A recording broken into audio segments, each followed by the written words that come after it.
Belki dönmem. İşte bu yüzden sana birkaç kelime söylemek zorundayım. Ben aslında senin sandığın gibi seni sevmez değildim, senin için deliydim.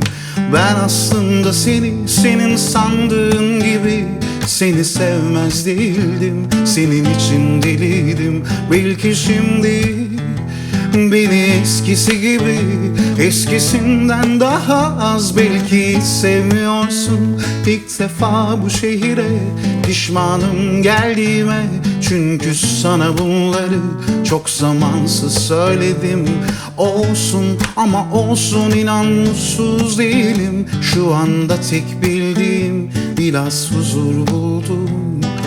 Na na ni ni dam na na ni ni na ni ni dam na na ni ni na ni ni dam na ni ni na ni ni dam na ni ni.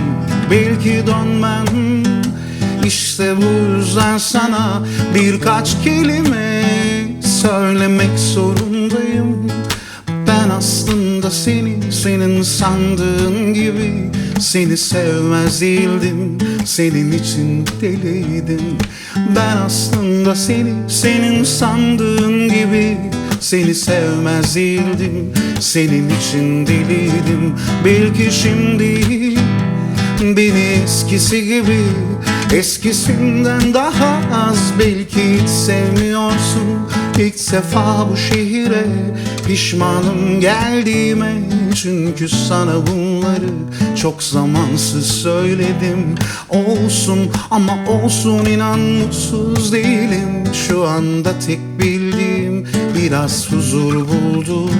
İlk defa bu şehire pişmanım geldiğime, çünkü sana bunları çok zamansız söyledim.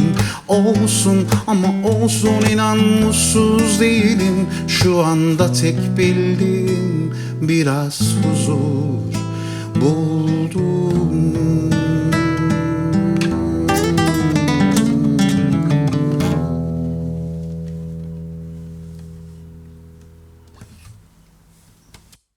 Yalnızlık. Yalnızlık çok kötü bir şey. Allah kimseyi yalnız bırakmasın. Hep beraber olalım. En azından bir kedimiz olsun. Evet. Yalnız kalmayalım.